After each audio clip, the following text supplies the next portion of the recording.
सर्वांना प्रभू येशूच्या नावामध्ये सलाम. आजच्या मननाकरिता जो शास्त्र भाग निवडला आहे तो आपण ऐकूया. मत्तेकृत शुभवर्तमान याचा 5वा अध्याय आणि वचन 27 ते 30.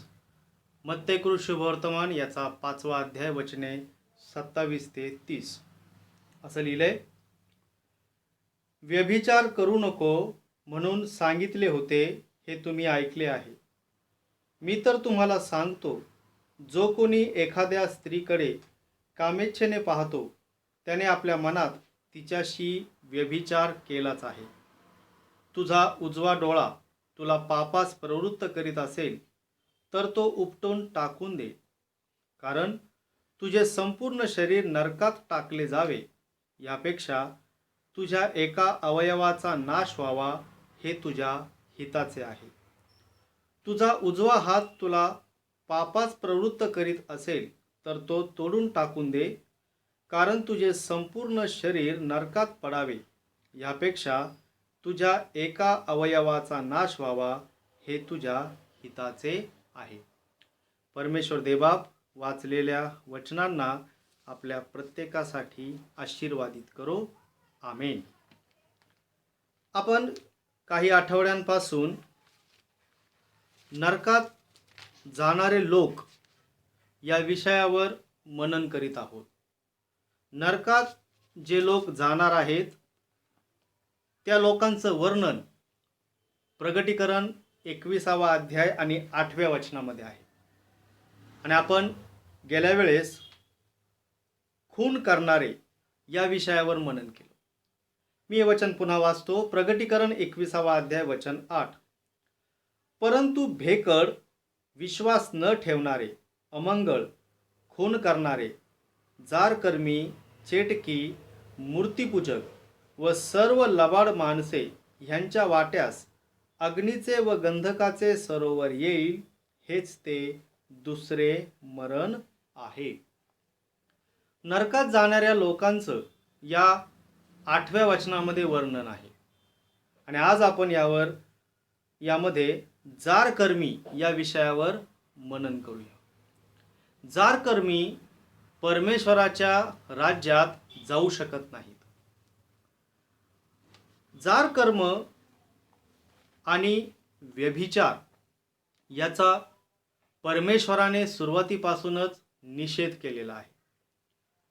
जारकर्म आणि व्यभिचार यामध्ये किंचित असा फरक आहे. काही विद्वानांच्या मते की विवाहित लोकांनी जर हे पाप केलं तर त्याला व्यभिचार म्हणतात आणि अविवाहितांनी जर हे पाप केलं तर त्याला जारकर्म असं म्हणतात. पण या ठिकाणी आपण व्यभिचार आणि जारकर्म याचा एकत्रित विचार करणार आहोत.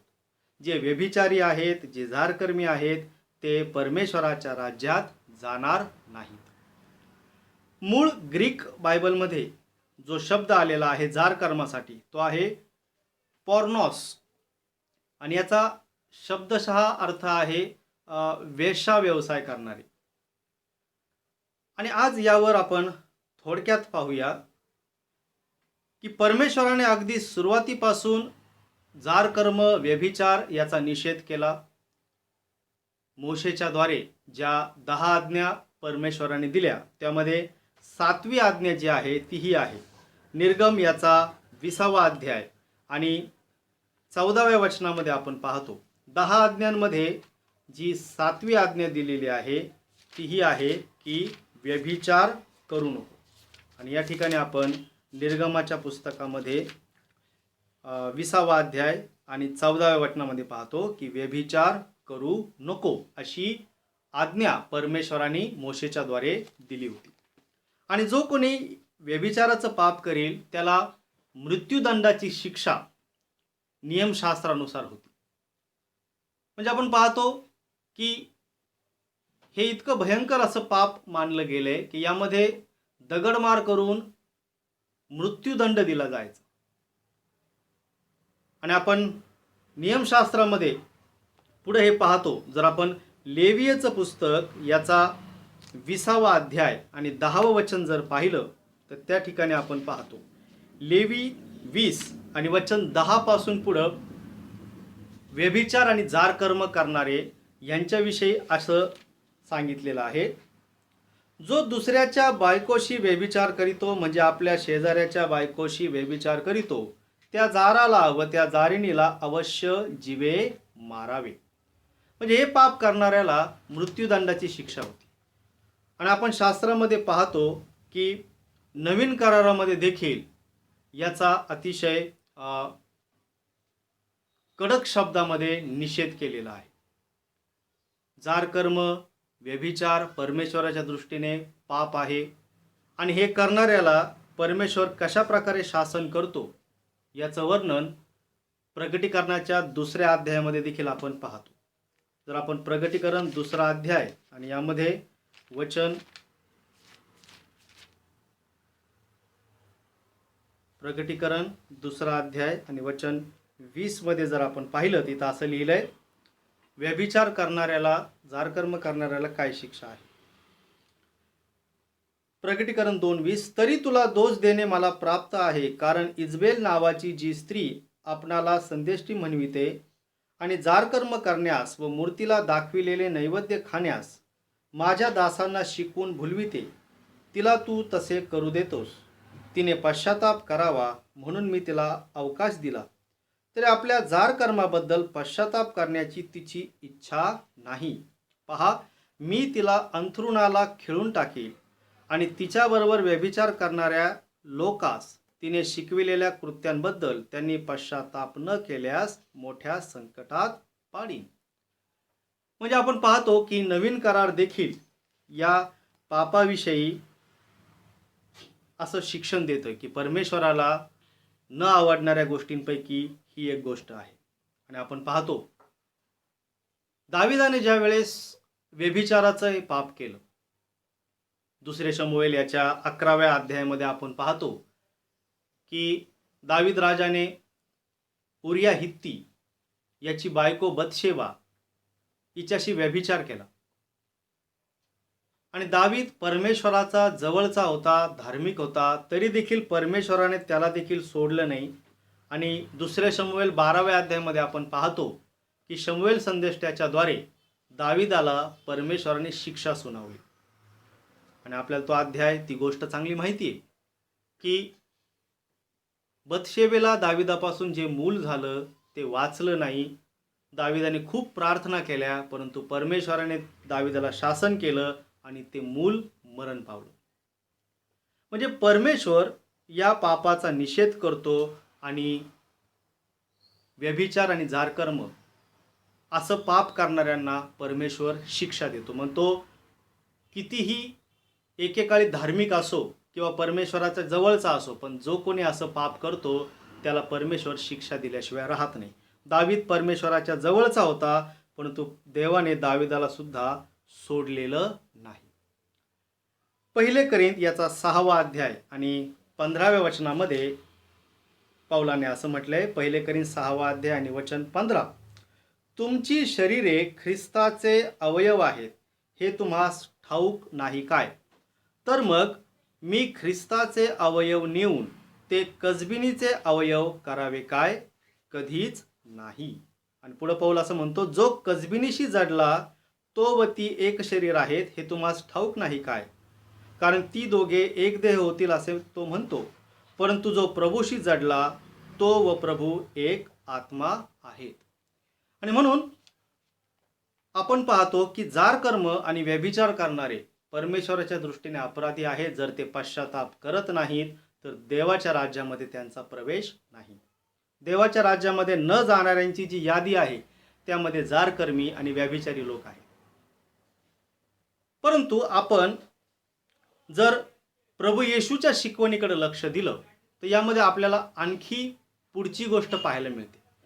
व्यभिचार देवाच्या दृष्टीने पाप आहे, परंतु येशूने यावर काय शिकवले. आणि आपण प्रभू येशूच्या शिकवणीमध्ये वाचतो, मत्तय याचा 5वा अध्याय आणि 27व्या वचनामध्ये आपण या ठिकाणी वाचतो की प्रभू येशूने असं म्हटले की व्यभिचार करू नको म्हणून सांगितले होते हे तुम्ही ऐकले आहे. मी तर तुम्हाला सांगतो, जो कोणी एखाद्या स्त्रीकडे कामेच्छेने पाहतो त्याने आपल्या मनात तिच्याशी व्यभिचार केलाच आहे. म्हणजे प्रभू येशूने असं शिकवलं की व्यभिचार तर पाप आहेच, जार कर्म पाप आहेच, परंतु त्याचा विचार करणे देखील देवाच्या दृष्टीने पाप आहे. आणि नवीन करार आपल्याला हेच शिकवतो. पाप कृतीने करणे तर पाप आहेच, पण पापाचा विचार करणे हे देखील परमेश्वराच्या दृष्टीने पाप आहे. आपण मागच्या वेळेस हे पाहिलं की खून करणं पाप आहे, परंतु आपण जर मनात असं म्हणतो एखाद्याला मी याला असं असं करीन, ते सुद्धा देवाच्या दृष्टीने पापच आहे. प्रभू येशूनं नियमशास्त्राचा हा अर्थ काढला. व्यभिचार करू नको हे जुन्या लोकांना सांगितलं होतं, पण मी तर सांगतो की जर तुम्ही आपल्या नजरेने देखील एखाद्या स्त्रीकडे वाईट नजरेने पाहता तर तुम्ही मनाने व्यभिचार केलेलाच आहे. आणि असा मनुष्य देखील परमेश्वराच्या दृष्टीने अपराधी आहे. म्हणजे जारकर्मी देवाच्या राज्यात जाणार नाहीत. याचा अर्थ काय? याचा अर्थ हा की अश्लील विचार करणारे, अश्लील विषयावर गप्पा मारणारे, मुखाने बोलणारे हे सुद्धा परमेश्वराच्या दृष्टीने तितकेच अपराधी आहेत. अश्लील बोलणे, गप्पा मारणे, अश्लील विचार करणे, त्या नजरेने पाहणे, त्या प्रकारचे व्हिडिओ पाहणे हे सुद्धा परमेश्वराच्या दृष्टीने तितकंच मोठं पाप आहे. जारकर्मी कोण? तो जो जारकर्माचा विचार करतो तो सुद्धा प्रभू येशूच्या दृष्टीने जारकर्मीच आहे. आणि ही नव्या कराराची शिकवण आहे. आणि म्हणून अशा सर्व प्रकारच्या अशुद्धतेला आम्ही स्वतःपासून दूर ठेवलं पाहिजे. नवीन करार आपल्याला हेच शिकवतो की कृतीने पाप करणे हे तर पाप आहेच, परंतु पापाचा विचार मनामध्ये करणे हे सुद्धा देवाच्या दृष्टीने पाप आहे. आणि असा विचार करणारे देखील देवाच्या दृष्टीने अपराधी आहेत. जर कोणी अशा प्रकारचा व्यभिचारी आहे, जारकर्मी आहे, तर त्याला देवाच्या राज्यामध्ये प्रवेश नाही. मग आता तिसरा मुद्दा यामध्ये असा उरतो की यावर उपाय तो काय? बऱ्याचदा असा प्रश्न विचारला जातो की याच्यावर काय उपाय? बघा, नजरेने वाईट नजरेने पाहणं पाप आहे, परंतु बऱ्याचदा तरुण भाऊ बहिणी याविषयी विचारतात की यावर काय उपाय? पास्टर बेनी हिन यांनी या विषयावर एकदा असं उदाहरण दिलं होतं. पास्टर बेनी हिन यांनी असं उदाहरण दिलं होतं की आपण चिमणीला आपल्या डोक्यावर बसण्यापासून थांबवू शकत नाही. आपण चिमणीला आपल्या डोक्यावर बसण्यापासून थांबवू शकत नाही, पण आपण चिमणीला आपल्या डोक्यावर घरटे बांधण्यापासून थांबवू शकतो. म्हणजे जो कोणी यामध्ये रेंगाळतो, या गोष्टींची आवड धरतो, तो देवाच्या दृष्टीने अपराधी आहे. आणि म्हणून यावर उपाय काय? तर यावर उपाय हाच. 1 करीन 6 अध्याय आणि 18 वचन, आणि हे खूप सुंदर असा हा शास्त्र भाग आहे. 1 करीन 6 अध्याय वचन 18. आणि इथं पौल असं म्हणतो, जार कर्माच्या प्रसंगापासून पळ काढा. जार कर्माच्या प्रसंगापासून पळ काढा. आणि ज्यावेळेस हे वचन मी वाचतो ना, त्यावेळेस मला जुन्या करारातील योसेफाची आठवण होते. जुन्या करारातील योसेफ आपण उत्पत्तीच्या 39व्या अध्यायामध्ये योसेफ आणि पोटिफराची पत्नी हे प्रकरण वाचतो. आणि आपण पाहतो की ज्यावेळेस योसेफावर ही वेळ आली, त्यावेळेस आपण पाहतो की योसेफाने त्या ठिकाणाहून पळ काढला, पळून गेला. नियमशास्त्र त्यावेळेस नव्हतं, 10 आज्ञा दिलेल्या नव्हत्या, तरी आपण पाहतो की योसेफ हा परमेश्वराला भिवून वागणारा होता आणि त्याने या पापापासून स्वतःला जपलं. कसं जपलं? त्या ठिकाणाहून तो पळून गेला. आणि म्हणून पौलाने म्हटलं की जार कर्मापासून काय करा? पळ काढा. आणखीन एक वचन जर या बाबतीत आपण वाचलं तर 2 तिमोथी 2 अध्याय आणि वचन 22. 2 तिमोथी 2 अध्याय आणि वचन 22 हा संदर्भ लक्षात ठेवायला देखील सोपा आहे. 2 तिमोथी 2 अध्याय वचन 22. आणि काय लिहिलं इथं? तरुणपणाच्या वासनांपासून दूर पळ आणि शुद्ध मनाने प्रभूचा धावा करणाऱ्यांबरोबर नीतिमत्व, विश्वास, प्रीती, शांती यांच्या पाठीस लाग. अशा प्रसंगापासून काय कर? पळून जा, दूर पळ. आणि म्हणून जर आम्हाला परमेश्वराच्या राज्यामध्ये जायचंय तर आम्हाला स्वतःला जपलं पाहिजे. आणि यासाठी जर वेळ मिळाला तर नीतिसूत्रे याचा 7वा अध्याय गृहपाठ म्हणून मी देतो की हा जरूर वाचा. नीतिसूत्रे याचा 7वा अध्याय, 6वा आणि 7वा अध्याय हे 2 अध्याय या विषयावर आणखी मार्गदर्शन करणारे आहेत. नीतिसूत्रे 6वा अध्याय वचन 20 पासून ते 7व्या अध्यायापर्यंत जरूर वाचा. देवबाप या वचनाद्वारे आपल्या प्रत्येकाला आशीर्वादित करो. आपण प्रार्थना करूया. हे कृपाळू आणि दयाळू आमच्या देवबापा, आम्ही तुझे आभार आणि उपकार मानतो. या शेवटच्या काळामध्ये आम्ही आहोत तर प्रभो, आम्ही प्रार्थना हीच करतो की आम्हा प्रत्येकाची आध्यात्मिक वाढ होऊ दे. देवबापा, आम्ही प्रार्थना करतो की कौटुंबिक प्रार्थनेकडे कोणाचं कधी दुर्लक्ष होऊ देऊ नको. तर देवबापा, प्रत्येक घरामध्ये कौटुंबिक प्रार्थना असू दे. चर्चेस जरी बंद असतील तरी देवा, प्रार्थना बंद नाहीत. आणि म्हणून आम्ही तुझे आभार मानतो. देवबापा, प्रार्थना करतो हे वचन प्रत्येकासाठी आशीर्वादित होऊ दे. प्रत्येकाच्या मनामध्ये हे खोलवर शिरू दे. तुझ्या पवित्र आत्म्याद्वारे या पवित्र वचनांचं आम्हाला आणखी स्पष्टीकरण मिळू दे.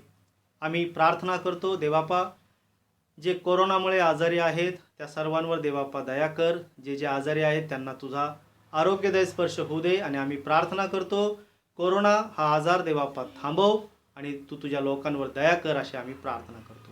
प्रभू येशूच्या नावाने आम्ही प्रार्थना केली म्हणून देवबापा तू ऐक. आमेन.